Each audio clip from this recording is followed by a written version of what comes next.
વર્ષ 2014માં માલવીયનગર પોસ્ટે વિસ્તારમાં આવેલ વિનીત એન્જિનિયરિંગ નામના કારખાનામાં એક મર્ડરનો બનાવ બનેલો હતો અને આ મર્ડરનો આરોપી ગોવિંદ કાલુરામ ખાન, જે મૂળ નેપાળનો વતની છે, ત્યાંથી પછી નાસી ગયો હતો. આ આરોપી ઘણા સમયથી નાસ્તો ફરતો હોય રાજકોટ સિટી ક્રાઇમ બ્રાન્ચ આરોપીને પકડવા માટે પ્રયત્નશીલ હતી.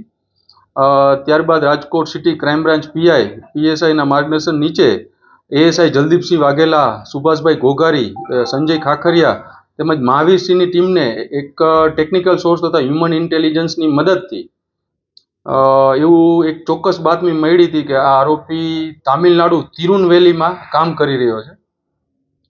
ત્યારબાદ આ ટીમને ખૂબ જ મહેનતથી આરોપીને પકડવામાં સફળતા મળેલ છે. હાલ આરોપીને પકડી અને માલવીયનગર પોલીસ સ્ટેશન સોંપવામાં.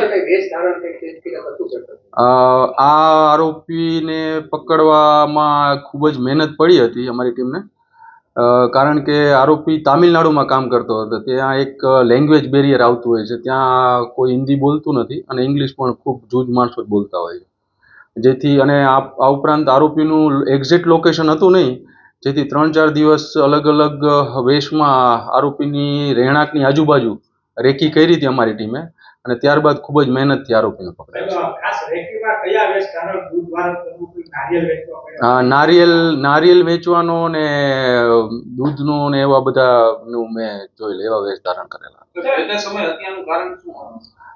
જે તે સમયે વિનીત એન્જિનિયરિંગ કારખાનામાં આ આરોપી ગોવિંદ સિક્યુરિટી તરીકે કામ કરતો અને ત્યાં મરણ જનાર ભીમસિંહ ત્યાં આવ્યો અને તેનો બનેવી પણ ત્યાં કામ કરતો અને ભીમસિંહની દીકરીને છેડતીના મુદ્દે આ આરોપીએ ભીમસિંહને ચપ્પુના ઘા મારીને તેની હત્યા કરી નાખી હતી.